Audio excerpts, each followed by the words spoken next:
Welcome back all of you to my channel Physics Tech by IITian। इसमें आप लोगों को फिजिक्स का लेक्चर तो पहले से मिल रहा था, अभी मैथ का भी स्टार्ट हुआ है। तो अभी हमने जो टॉपिक स्टार्ट किया है वो है सीक्वेंस एंड सीरीज। आप हमारे चैनल को लाइक करें, सब्सक्राइब करें और बेल आइकन जरूर प्रेस करें ताकि आपको जब भी कोई नया वीडियो अपलोड हो तो आपको नोटिफिकेशन मिल सके। यहाँ पे सारे टॉपिक्स एक सीक्वेंस में होंगे ताकि आपको तैयारी करने में प्रॉब्लम ना हो, और इसीलिए हमने अपना जो पहला टॉपिक चूज किया है वो है सीक्वेंस एंड सीरीज।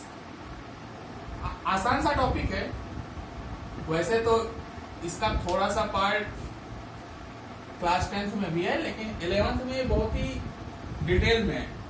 तो आज हमारा सीक्वेंस एंड सीरीज का लेक्चर नंबर 3 है, जिसमें अभी हमारा जो चल रहा है वो है एपी अरिथमेटिक प्रोग्रेशन। उसका भी लेक्चर नंबर 3 है और इस लेक्चर में हम अरिथमेटिक प्रोग्रेशन को कंप्लीट कर देंगे और अगले लेक्चर से हम आ जाएंगे ज्योमेट्रिक प्रोग्रेशन पे। थोड़ा सा रिकैप करते हैं कि अभी तक हमने क्या देखा कि जो एपी होता है उसमें वो एक सीक्वेंस में होता है और उसका जो अगला नंबर होता है उसमें कोई भी कॉमन वैल्यू या तो प्लस करने से मिलती है या तो माइनस करने से मिलती है। तो आज हम एपी का प्रॉपर्टी देखेंगे कि क्या क्या प्रॉपर्टी ये फॉलो करता है। इसमें कई सारी प्रॉपर्टी आपको याद तो है लेकिन ये एक प्रॉपर्टी होता है, ये भी जानना जरूरी है। तो अभी तक हमने जो देखा अभी तक हमने दो मेन फार्मूले देख लिए हैं, एक एन टर्म निकालने का formula a plus N minus one into d और दूसरा सम ऑफ एन टर्म्स। इसका भी फार्मूला हमने देख लिया है, ये होता है N by two A plus N minus one into D. ये दो मेन फार्मूले हैं जो आप लोग रिमेंबर रखिए। और एपी में इससे ज्यादा फार्मूले हैं ही नहीं, सिर्फ दो ही फार्मूले हैं ही। इन्हीं दोनों को यूज करके क्वेश्चन सॉल्व किया जा सकता है।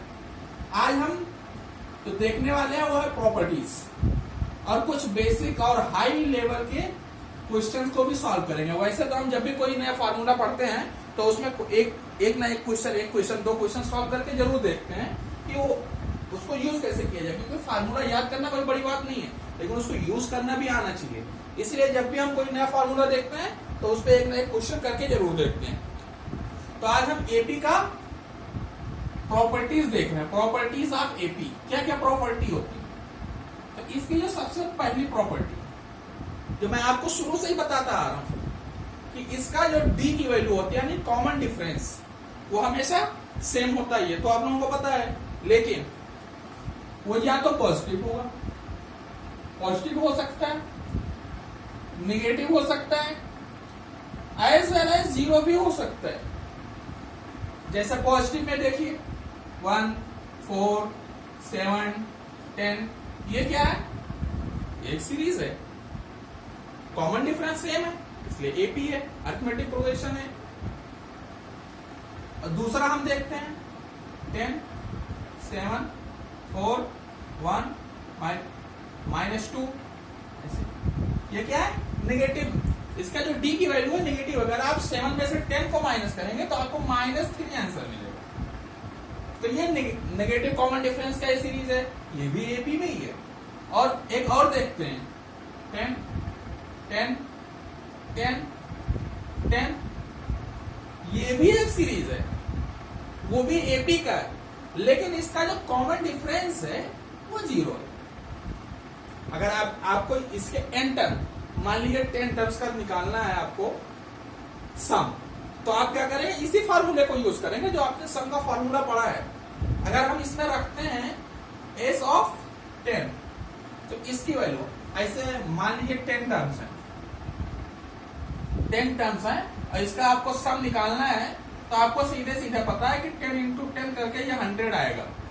अब ये एक एपी में है, इसको मैं आपको प्रूफ करके दिखा रहा हूं कि हाँ ये सच में एपी में है। तो एपी के फार्मूले से भी वही आंसर आना चाहिए, तो वो मैं आपका करके दिखाता हूं। n/2 मतलब 10/2, 2a मतलब 2 इंटू 10 प्लस n-1 मतलब 10-1 इंटू डी कितना है? 0। तो ये टर्म तो आपका 0 हो गया। और यहां अब इसको अगर हम ओपन कर लें तो 10/2 इंटू 2 इंटू 10, ये तो 0 हो गया, सिर्फ यही इससे मल्टीप्लाई होगा, तो 2 से 2 कैंसिल होके आंसर 100 आता है। मतलब ये भी एक एपी का सीरीज है, अरिथमेटिक प्रोग्रेशन में ही है, विद द कॉमन डिफरेंस 0, जिसका कॉमन डिफरेंस 0 है। तो इस तरह से ये प्रूफ हो जाता है कि हाँ ये भी एक एपी है। तो इतना तो आप लोग समझ गए, ये एक प्रॉपर्टी, इसको याद रखेंगे कि हमारा जो कॉमन डिफरेंस है वो पॉजिटिव भी हो सकता है, निगेटिव भी हो सकता है और 0 भी हो सकता है। अब आते हैं हम अपने दूसरे प्रॉपर्टी में, ये भी बहुत बेसिक सा प्रॉपर्टी, आप लोग इसको भी जानते हैं कि हाँ ये होता है, लेकिन अब उसको प्रूफ करके एक फार्मूला निकालते हैं। अगर कहीं भी बोलेगा कि ये एपी में है तो हमारे दिमाग में फौरन यही आ जाना चाहिए कि एपी में कह रहा है तो इसका मतलब यही होता है। अगर मान लो ये 3 नंबर्स हैं एबीसी और ये एपी में, तो क्या होना चाहिए? अगर ये एपी में है तो क्या होना चाहिए? बी माइनस ए, ये क्या है? कॉमन डिफरेंस, और कॉमन डिफरेंस हमेशा सेम होता है, इसमें से इसको घटाएं, इसमें से इसको घटाएं, सेम ही आएगा। तो वही बेसिक फंडा, सी माइनस बी, ये दोनों सेम होंगे। अगर ये सेम नहीं हुई तो ये एपी में हो ही नहीं सकता। तो अब क्या करता है, बी को इधर ले आते हैं और ए को उधर ले जाते हैं, तो क्या हो जाएगा? B plus b equal to c plus a, मतलब 2b equal to c plus a, या ऐसे बोले b equal to c plus a by 2। अब ये बहुत ही इंपॉर्टेंट फॉर्मूला निकल के आ रहा है, ये आपको कई बार हाई लेवल क्वेश्चन में डायरेक्ट यूज करने पे आपको तुरंत आंसर मिल सकता है। ये अरिथमेटिक प्रोग्रेशन है और ये क्या निकल के आ रहा है? मीन। तो एक तो ये यहां से भी निकल रहा है, दूसरा ये क्या है? ये अरिथमेटिक मीन का भी फार्मूला है। तो अगर आपको अरिथमेटिक प्रोग्रेशन में उसके मीन की बात की जाए तो आप डायरेक्ट इस वैल्यू को रख के निकाल सकते हैं। सिर्फ 3 टर्म की बात की, अगर नंबर ऑफ टर्म बढ़ेंगे तो उनका मीन, इससे क्या हुआ? अगर 2 टर्म का मीन निकालना है, ए और सी, यहां पे सिर्फ 2 टर्म है, ये तो मीन की वैल्यू है, तो यहां पे क्या होगा? उसका सिंपल मीन निकाल लेंगे, तो वही उसका अरिथमेटिक मीन भी हो जाएगा अगर ये एपी में है तो ये फार्मूला ध्यान में रखेंगे, b इक्वल टू, अब इसको मैं डायरेक्ट लिख देता हूं, अगर ये एपी में है तो इससे क्या पता चलता है कि इसका जो b है वो c प्लस ए बाई 2 के बराबर होगा। इस पे फिर कई सारे डायरेक्ट क्वेश्चन आ जाएंगे। अब अगला टर्म लेके आते हैं,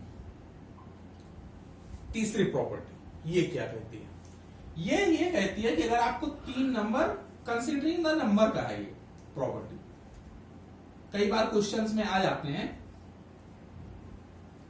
कि अगर 3 टर्म एपी में है और उनका सम ये है, कॉमन डिफरेंस ये है, या सिर्फ नंबर ऑफ टर्म या उनका सम बता दिया, या 3 नंबर का सम ये है, 5 नंबर का सम ये है, तो वहां पे आप कौन सा नंबर मानेंगे? आपको कंसीडर करना होगा कि वो 3 नंबर क्या है। 4 नंबर के बारे में बात कर रहा है तो 4 नंबर हैं क्या? बनेंगे तो ए और डी से, क्योंकि आपको पता है पहला टर्म ए होगा, दूसरा टर्म डी जोड़ के बनेगा, तीसरा टर्म एक और डी जोड़ के बनेगा। और अगर इसी बात को इधर से देखा जाए तो क्या होगा? अगर इधर से देखें, पहला टर्म हमारा ए प्लस 2d है, तो उससे पहले वाला क्या होगा? तो अगर इधर जा रहे हैं तो डी जोड़ने पे बन रहा है, इधर आएंगे तो डी घटाने पे बनेगा। बस यही बेसिक सा फंडा यहाँ पे यूज करना है। हम नंबर को कंसीडर कैसे करेंगे? अगर हमें मानना हो कि 3 नंबर, कंसीडरिंग द नंबर्स, अगर हम 3 नंबर्स की बात कर रहे हैं, अगर हमें 3 नंबर कंसीडर करना है, क्या है? ऑड नंबर, तो पहला एक बीच वाला हम ए मानेंगे, तो इससे हमें फायदा क्या होगा? अगर हम ऐड कर रहे हैं तो वहां पे हमें फायदा होगा। कैसे होगा? ये तीनों नंबर लिखने के बाद आपको बताता हूं। पहला नंबर ये बीच वाला नंबर है, बीच में ही इसको रखेंगे। अगर इसके आगे वाला चाहिए तो कैसे बन रहा है? डी जोड़ के बन रहा है, डी को ऐड करके बन रहा है। अगर इससे पहले वाला चाहिए तो क्या होगा? डी सब्सट्रैक्ट करके बनेगा। तो अगर हमें 3 नंबर्स कभी भी एपी में कंसीडर करने हो तो यही 3 हम कंसीडर करेंगे। अगर वो बोला है 4 नंबर्स का, अब 4 नंबर्स की बात हो गई, तो अब क्या करेंगे? अब हम बीच में ए नहीं लेंगे, क्योंकि ये इवन नंबर। अगर आप ए ले लेंगे तो आपको प्रॉब्लम हो जाएगी, क्योंकि यहाँ पे देखिए क्या बन रहा है, हम लोग सिमेट्री बना रहे हैं, जितना इधर उतना इधर, यहाँ पे हम एक सिमेट्री बना रहे हैं। तो सिमेट्री हमेशा फॉलो करेंगे। अगर मान लो कहे 3 नंबर्स का सम इतना है, तो आप क्या करेंगे, इन तीनों का सम करेंगे तो डी और डी कट के डायरेक्ट आपको ए की वैल्यू मिल जाएगी। लेकिन अगर आप a plus d a plus 2d मानते तो आपको ए और डी में एक इक्वेशन मिलती, लेकिन यहाँ पे डायरेक्ट ए मिल जा रहा है। तो अगर यही कंसीडर करेंगे तो आपको क्वेश्चन सॉल्व करने में आसानी हो। इसी हिसाब से हम 4 नंबर को अगर कंसीडर करना तो क्या करेंगे, सिमेट्री रखना, तो ए रखेंगे तो सिमेट्री आ ही नहीं सकती क्योंकि ये इवन नंबर है। तो क्या करेंगे, हम ए ना लेकर के एक तो ए प्लस डी लिखेंगे और इससे पहले वाला ए माइनस डी लिखेंगे। अब क्या अभी भी सिमेट्री में दिख रहा है, इधर प्लस है इधर माइनस है, सेम नंबर, तो ये सिमेट्री है। अब हमें 2 नंबर और लिखना है, ये तो 2 ही हुए।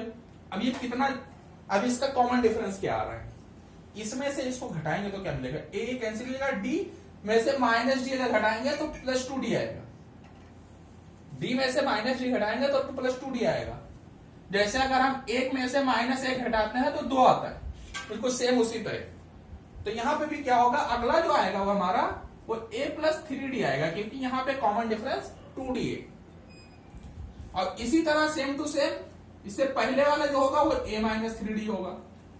तो ये हमेशा आपको याद रखना कि बीच में सिमेट्री बनाएंगे तो आपको क्वेश्चन सॉल्व करने में बहुत आसानी होगी। अब मान लीजिए इसमें दिया है कि 4 नंबर्स का सम ये, तो अगर आप ये यूज करते हैं तो ऐड करेंगे तो ये और ये डी डी फौरन कैंसिल हो जाएगा, आपको डायरेक्ट ए की वैल्यू मिल जाएगी, इसीलिए इसको कंसीडर करते हैं। सिमेट्री और देख लीजिए 5 नंबर का कंसीडर करना हूं, क्योंकि इससे ज्यादा का नहीं पूछेगा, क्योंकि कैलकुलेशन को टफ नहीं करना होता है। बोर्ड का एग्जाम हो या फिर आपका जेईई मेंस या एडवांस लेवल का भी एग्जाम हो, तो वहां पे क्वेश्चन सिर्फ दिमाग से सॉल्व करवाते हैं। एडवांस तो पूरा आपका माइंड गेम होता है, आपका कॉन्सेप्ट कितना स्ट्रांग है उसी का पेपर होता है। तो इसी तरह से अगर आपको 5 नंबर लेने हैं तो क्या है, ये ऑड नंबर है। ऑड नंबर है तो ए से ही स्टार्ट करेंगे, एक अगला लेंगे ए प्लस डी, एक उससे पहले का लेंगे ए माइनस डी, 3 हुए, एक दोनों तरफ और बढ़ा लेते हैं, ए प्लस 2d और ए माइनस 2d। इस तरह से आप 5 नंबर कंसीडर करेंगे तो अगर आपको इनका सम निकालना है तो आपको बहुत ही आसानी से क्वेश्चन सॉल्व होगा और आप जल्द से जल्द आंसर तक पहुंच सकते हैं।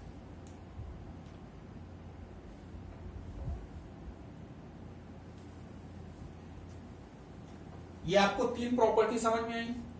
एक और प्रॉपर्टी आपको बताओ, चौथी प्रॉपर्टी। ये क्या कह रहा है कि अगर आपको एक सीरीज दी हुई तो उसमें से अगर आप इधर से दूसरा टर्म लेते हैं और उधर से लेते हैं तो दोनों ना,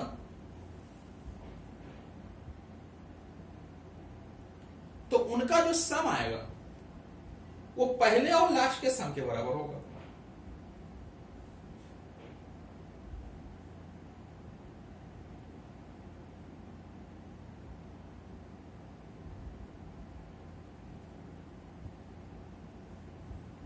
समझ में आया?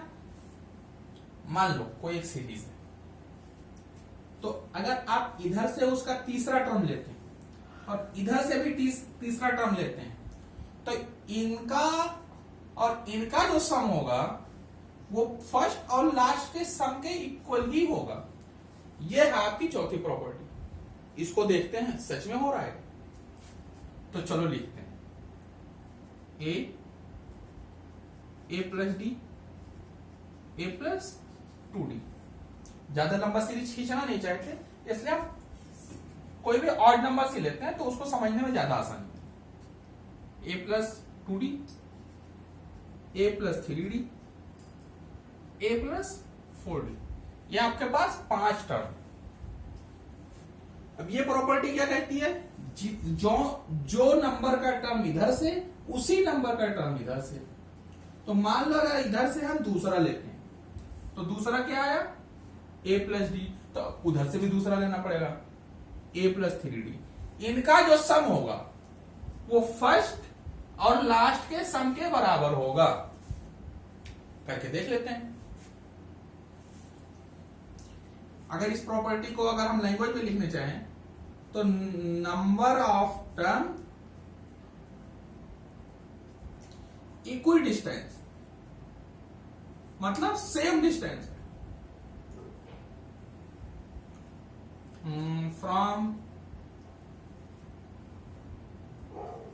सम, ये नंबर का सम निकालना, वहां पे जो टर्म होंगे number of terms equal distance the sum of term, इसको बोलते हैं सम ऑफ टर्म, मतलब उनका जो सम होगा,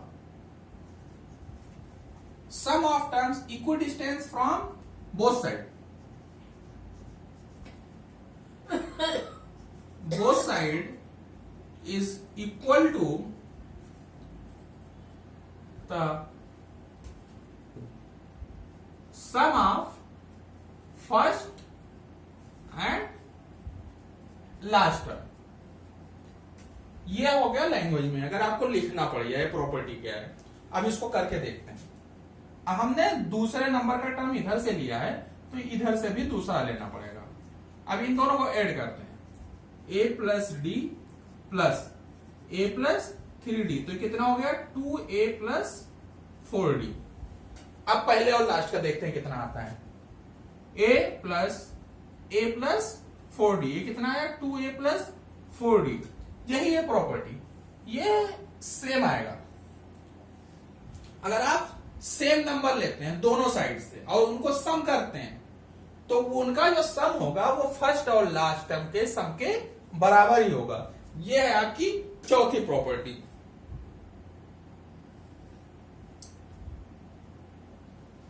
ये चार प्रॉपर्टी समझ में आई, तो अब आगे बढ़ते हैं। ये कंसिडरिंग द नंबर भी आपको समझ में आया होगा। चौथी हो गई equal distance property.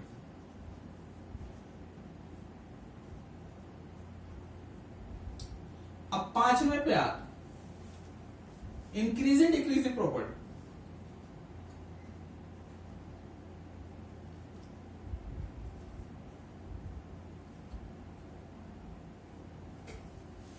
Increasing decreasing property क्या कहती है कि अगर आपको कोई एक सीरीज दी हुई है और वो एपी में, कोई भी सीरीज है अगर वो एपी में, तो उसमें आप कोई भी नंबर का या तो इंक्रीमेंट करो या फिर डिक्रीमेंट करो। मतलब मान लो एक ऐड कर दिया, दो ऐड कर दिया, या एक सब्ट्रैक्ट कर दिया, दो सब्ट्रैक्ट कर दिया, तो फिर भी वो सीरीज एक एपी में ही रहेगा।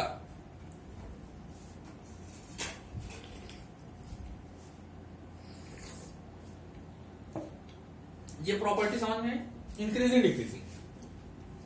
कोई भी सीरीज आपको दी हुई, मान लीजिए 4, 7, 10, 13, ये क्या है एपी में। अब इसमें हम क्या करते हैं, +2 करते हैं। 3 है कॉमन डिफरेंस, कॉमन डिफरेंस कुछ भी हो कोई फर्क नहीं पड़ता है, एपी में है बस। अब इसमें हम 2 ऐड करते हैं, तो क्या बनेगा 6, 9, 12, 15। ये क्या एपी में है, कुछ भी ऐड कर दो एपी में ही आएगा, कॉमन डिफरेंस भी सेम ही रहेगा। यहां पे एक वर्ड और लिख देते हैं, with D constant in AP with D constant. D हमारा नहीं बदलने वाला, क्योंकि सब में उतना ही ऐड कर दिया। अब देखो सब्ट्रैक्ट करने पे क्या होता है, इसी में 2 सब्ट्रैक्ट कर दो, क्या मिलेगा 2, 5, 8, 11। एपी में कॉमन डिफरेंस अभी भी चेंज नहीं हुआ। तो यही तो ये प्रॉपर्टी है कि अगर आप कुछ भी ऐड करो या सब्ट्रैक्ट करो, आपका जो नया सीरीज बनेगा वो भी एक एपी में ही रहेगा। ये सिंपल सी प्रॉपर्टी थी।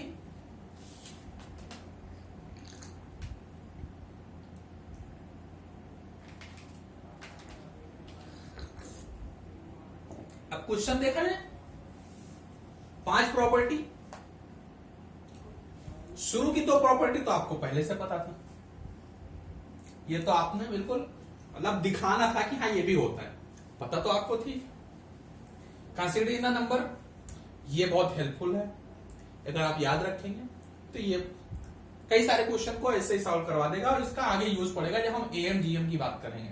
अरिथमेटिक मीन में इस फार्मूले को हम डायरेक्ट यूज करेंगे। कंसीडरिंग द नंबर बहुत ही अच्छी प्रॉपर्टी है। प्रॉपर्टी क्या, आपका माइंड गेम है, समझ लीजिए कि आप कैसे उसको एज्यूम करते हैं। आप कुछ भी एज्यूम कर लोगे, आंसर तो आ जाएगा, लेकिन टाइम लगेगा। और जेई लेवल पे हमें क्या करना है, टाइम बचाना है। तो टाइम बचाने के लिए हम इसी को मानेंगे। अगर ऐड करना है तो फटाक से dt कैंसिल, एक आंसर। इक्विडिस्टेंस प्रॉपर्टी ये भी हो सकता है कहीं पे तुरंत सॉल्व हो जाए क्वेश्चन, कि हमें क्या दिया है कि एक 7 टर्म की सीरीज दी हुई है और दिया और उसमें से कोई एक टर्म मिसिंग है, तो उसको हम बहुत आसानी से सॉल्व कर सकते हैं। क्या करेंगे, फर्स्ट और लास्ट को ऐड करेंगे और ये इधर से जितने नंबर पे है इधर से उतने नंबर वाले के साथ इसको ऐड कर देंगे और इसके इक्वेट कर देंगे, तुरंत का तुरंत आंसर आ जाएगा। तो ये सब जो प्रॉपर्टी होती है ये क्वेश्चन को जल्दी सॉल्व करने के लिए होती है।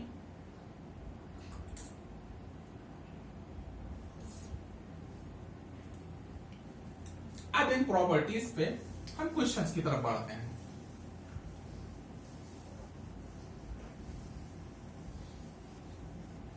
इस प्रॉपर्टी में भी हमने एक बेसिक सा फार्मूला देख लिया है, तो उसको भी एक साइड में लिख ही लेते हैं।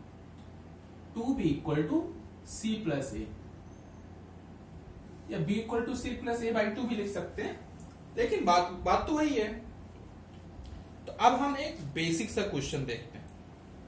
तो सबसे पहले हम इसी टॉपिक के ऊपर, इसी प्रॉपर्टी के ऊपर एक क्वेश्चन देखते हैं और देखते हैं आंसर क्या निकल के आता है।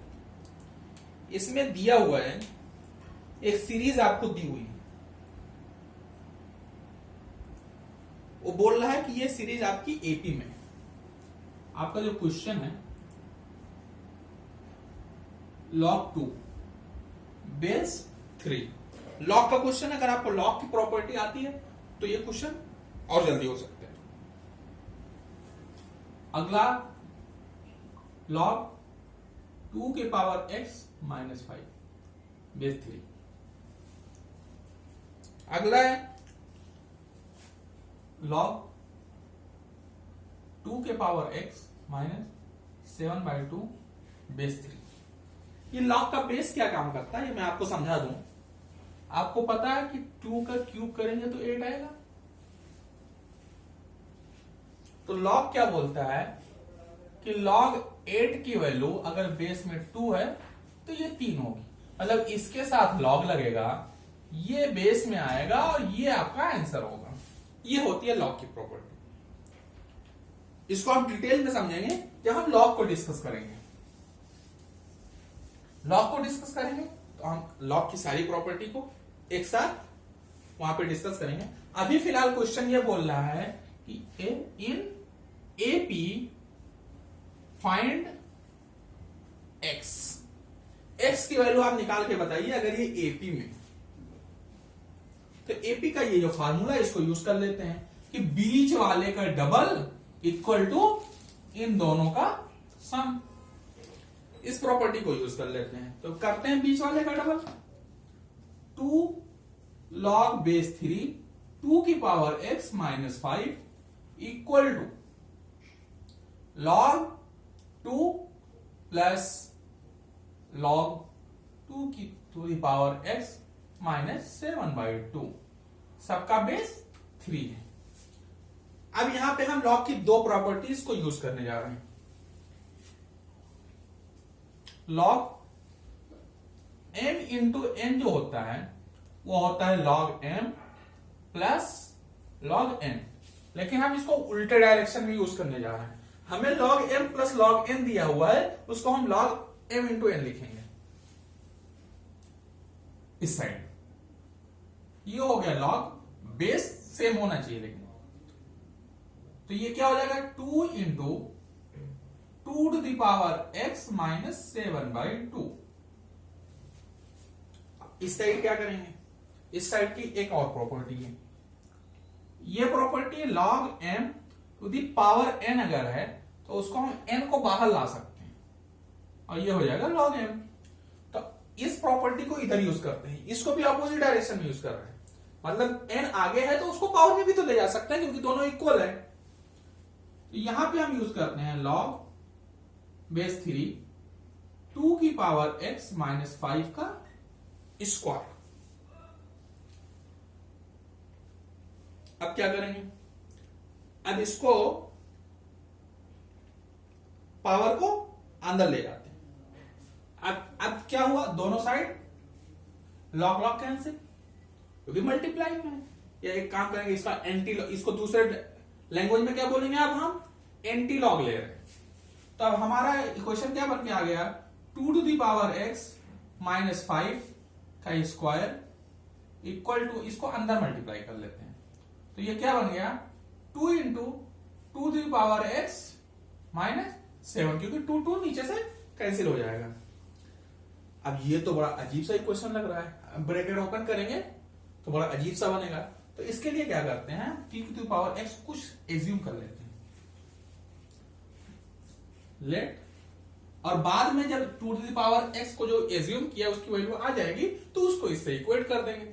हमें निकालना तो x है, तो अभी हम क्या कर रहे हैं, x को गायब कर देते हैं। 2 टू द पावर x को हम क्या करते हैं, कुछ मान लेते हैं। क्या मान ले, स्मॉल a मान लेते हैं। तो अब हमें ये क्या मिल जाएगा, ये हो गया a माइनस 5 का square equal to 2a minus 7। अब ब्रैकेट ओपन करते हैं, सिंपल सा एक क्वाड्रेटिक इक्वेशन बनेगा, उसको सॉल्व करेंगे। a माइनस b का whole square, a square minus 2ab plus b square. इसको अब क्या करते हैं, इसको इधर लेकर के आते हैं, क्वाड्रेटिक सॉल्व करते हैं। a square minus 10a plus 25 minus 2a plus 7 is equal to 0। अब ये दोनों ऐड हो जाएंगे, ये दोनों ऐड हो जाएगा, बनेगा a square minus 12a plus 32 is equal to 0। अब यहां से आगे इसको देखते हैं, अब आगे क्या बन रहा है।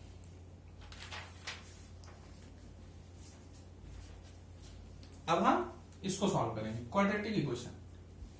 अब ये चूंकि स्क्वायर में है, 2 डिग्री है, तो इसके 2 रूट आएंगे, देखते हैं क्या आता है।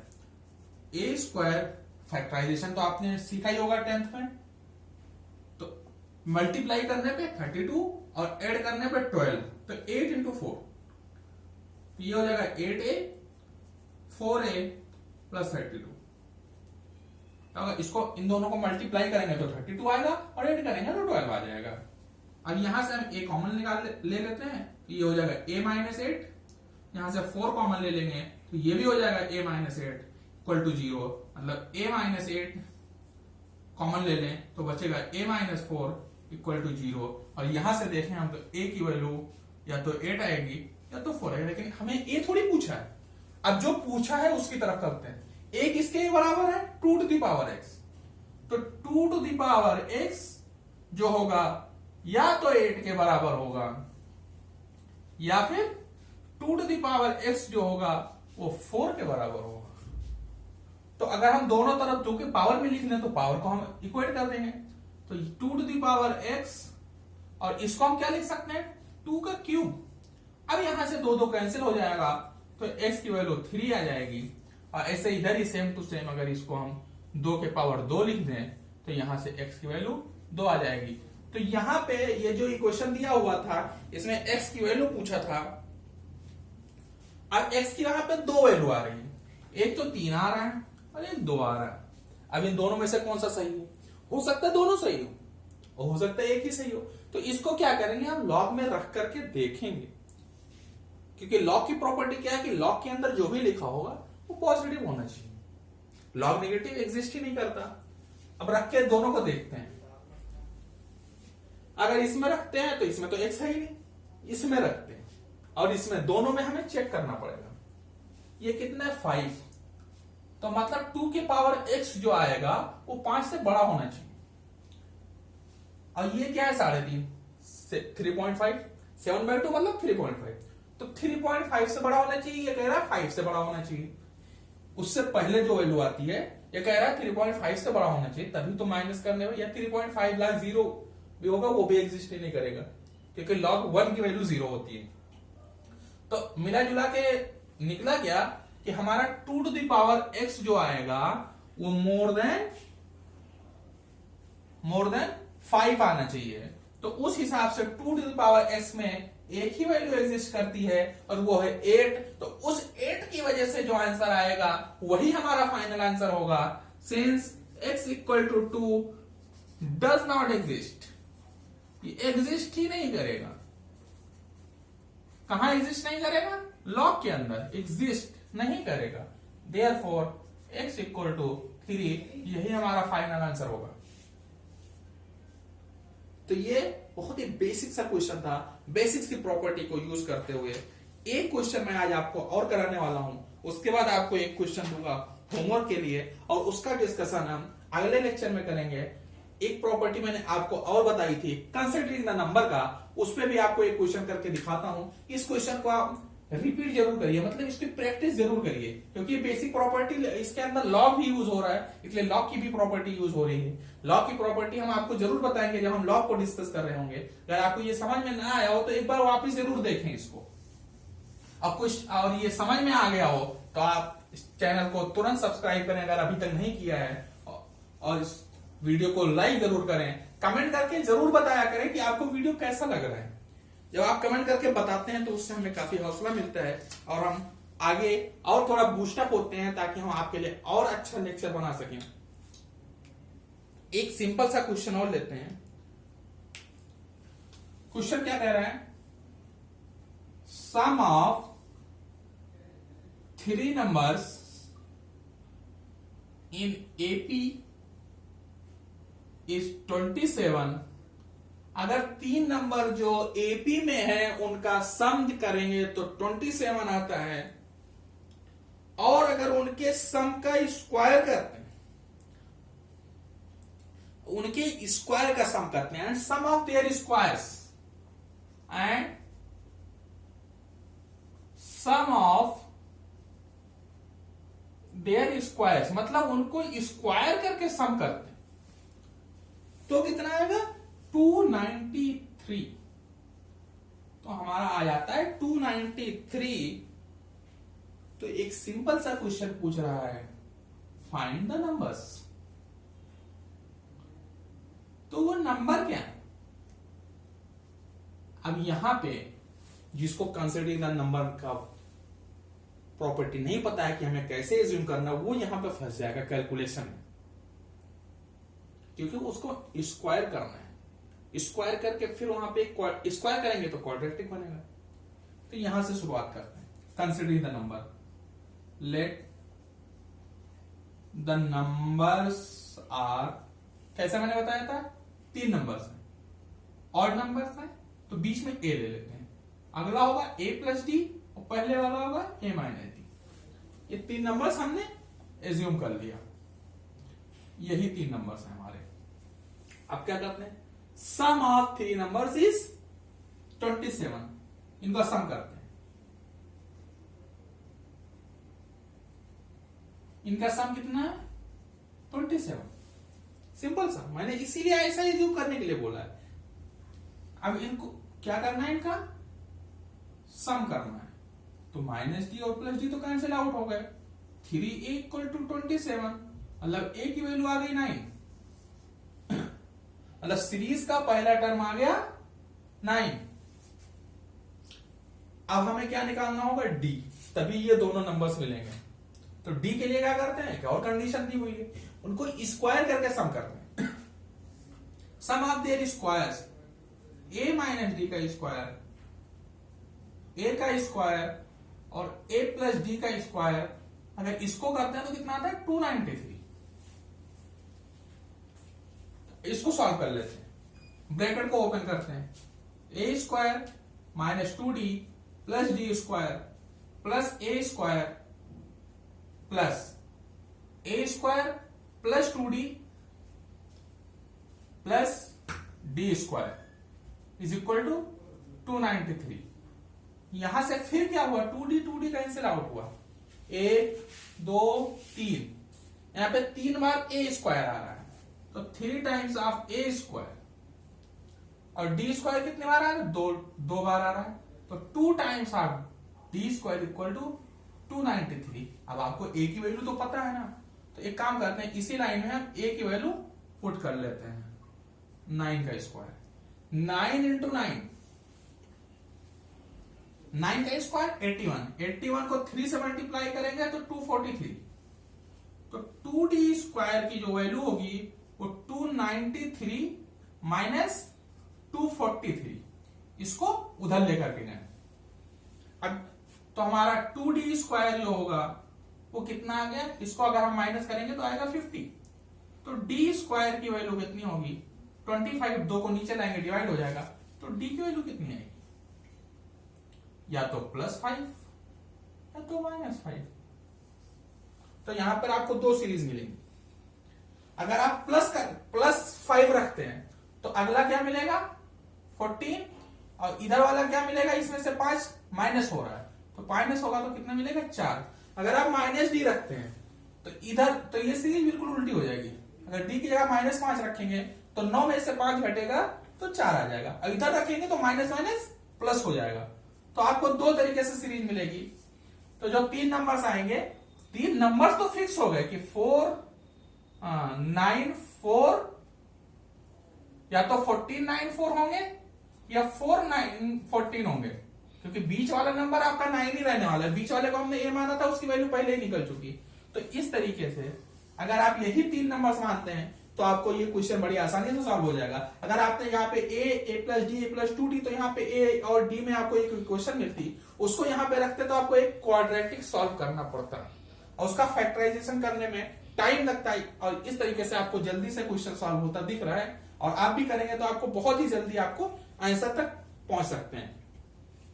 तो अगर आपको ये क्वेश्चन समझ में आया हो तो इस वीडियो को लाइक करें और सब्सक्राइब करें जिन्होंने अभी तक नहीं किया है, और कमेंट करके जरूर बताएं कि हमें यहाँ पर क्या इंप्रूवमेंट की जरूरत है, आपको वीडियो कैसा लग रहा है, आपको क्वेश्चन समझ में आते हैं या नहीं, आपको कोई और क्वेश्चन चाहिए, या आपको किसी और टॉपिक पे अभी जरूरत है जिसपे आपको वर्क करना है, तो आप उस टॉपिक को भी हमें कमेंट करके बता सकते हैं। हम कोशिश करेंगे कि उसका अलग से एक वीडियो बनाकर आपको हम प्रोवाइड करा सकें।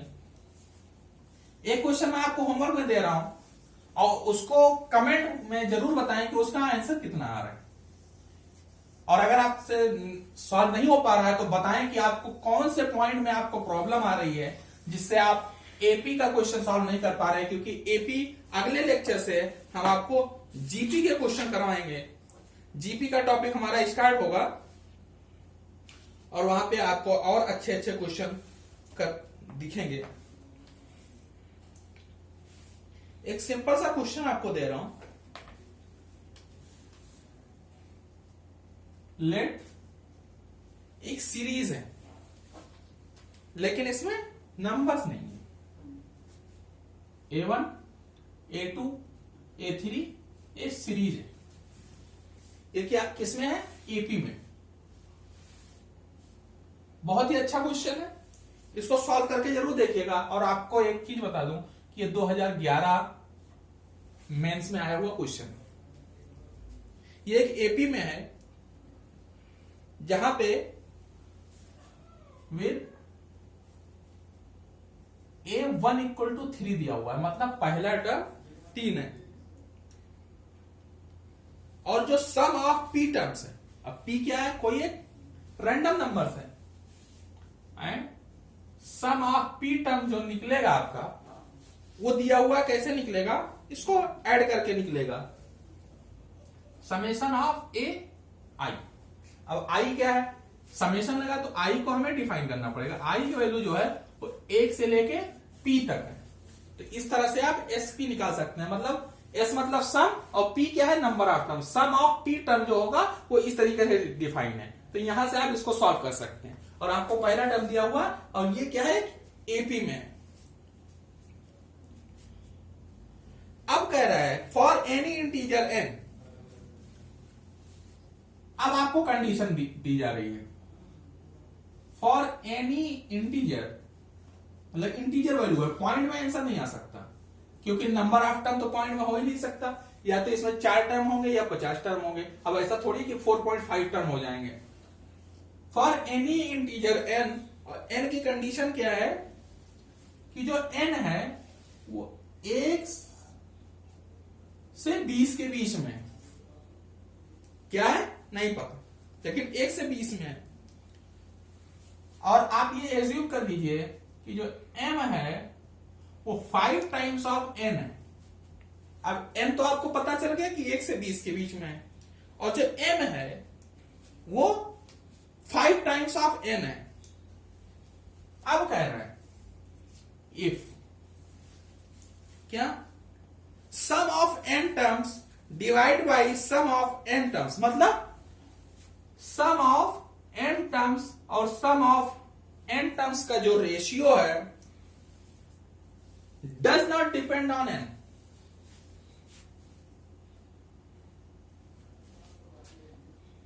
Does not depend on n, वो n पे डिपेंड ही नहीं करता है। अगर ऐसा होता है तो आपके लिए सिंपल सा क्वेश्चन है कि आप a2 की वैल्यू निकाल के बता दो। ये क्वेश्चन को आप सॉल्व करने की कोशिश कीजिए। इसका सोल्यूशन आपको अगले लेक्चर में हम जरूर देंगे। जीपी स्टार्ट करने से पहले इसका सोल्यूशन देंगे, उसके बाद में हम जीपी स्टार्ट करेंगे। जीपी में आपको और अच्छे अच्छे क्वेश्चन देखने को मिलेंगे। जैसे इसमें समेशन है, समेशन आपको हर जगह मिलता रहेगा, लेकिन सीक्वेंस खत्म करते करते आपको समेशन की इतनी अच्छी प्रैक्टिस हो जाएगी कि फिर आप समेशन से डरेंगे नहीं। अभी ये अजीब सा लग रहा है ना, लेकिन जब आपका सीक्वेंस सीरीज का चैप्टर खत्म होगा तो आप समेशन के साथ बिल्कुल फ्रेंड की तरह हो जाएंगे कि हाँ ये दिख रहा है मतलब बहुत अच्छा है, ज्यादा कुछ लिखना नहीं पड़ेगा, जल्दी से क्वेश्चन सॉल्व होने वाला है। तो अगर आपको आज का लेक्चर समझ में आया हो तो आप लाइक करें, चैनल को सब्सक्राइब नहीं किया है तो जरूर करें, और बेल आइकन दबाएं ताकि जब भी हम कोई भी लेक्चर कोई भी वीडियो अपलोड करें तो आपको नोटिफिकेशन पहुंचे और आप उस टॉपिक को अगर आपके लिए हेल्पफुल है तो आप जरूर देखें। और अगर आप किसी चीज की तैयारी कर रहे हैं तो आप हर वीडियो जरूर देखें, उसमें आपको कोई ना कोई पॉइंट जरूर हेल्पफुल मिलेगा। और इसी के साथ मैं अभी ये लेक्चर एंड करता हूं और फिर मिलेंगे अगले वीडियो में। इसका सलूशन आप हमें कमेंट करके जरूर बताएं, ताकि अगर आपको नहीं हो रहा है तो भी बताएं कि इसमें आपको कहां पे प्रॉब्लम आ रही है और क्यों आ रही है। आपने टॉपिक को अच्छे से पढ़ा नहीं, या आपको कोई ऐसा पॉइंट है जो समझ में नहीं आ रहा है तो हमें कमेंट करके जरूर बताएं, और इसका सलूशन हम आपको अगले लेक्चर में जरूर देंगे। Thank you.